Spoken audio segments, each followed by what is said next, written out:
بسم اللہ الرحمن الرحیم۔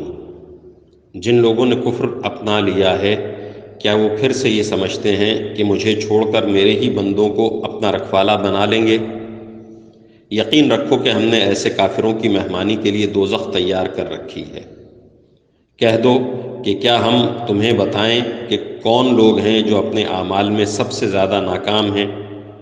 یہ وہ لوگ ہیں کہ دنیاوی زندگی میں ان کی ساری دوڑ دھوپ سیدھے راستے سے بھٹکی رہی اور وہ سمجھتے رہے کہ وہ بہت اچھا کام کر رہے ہیں۔ یہ وہی لوگ ہیں جنہوں نے اپنے مالک کی آیتوں کا اور اس کے سامنے پیش ہونے کا انکار کیا، اس لیے ان کا سارا کیا دھرا غارت ہو گیا۔ چنانچہ قیامت کے دن ہم ان کا کوئی وزن شمار نہیں کریں گے۔ یہ ہے جہنم کی شکل میں ان کی سزا، کیونکہ انہوں نے کفر کی روش اختیار کی تھی اور میری آیتوں اور میرے پیغمبروں کا مذاق بنایا تھا۔ دوسری طرف جو لوگ ایمان لائے ہیں اور جنہوں نے نیک عمل کیے ہیں، ان کی مہمانی کے لیے بے شک فردوس کے باغ ہوں گے جن میں وہ ہمیشہ رہیں گے، اور وہ وہاں سے کہیں اور جانا نہیں چاہیں گے۔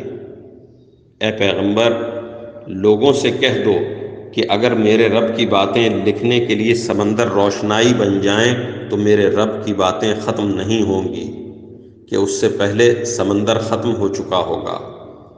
چاہے اس سمندر کی کمی پوری کرنے کے لیے ہم ویسا ہی ایک اور سمندر کیوں نہ لے آئیں۔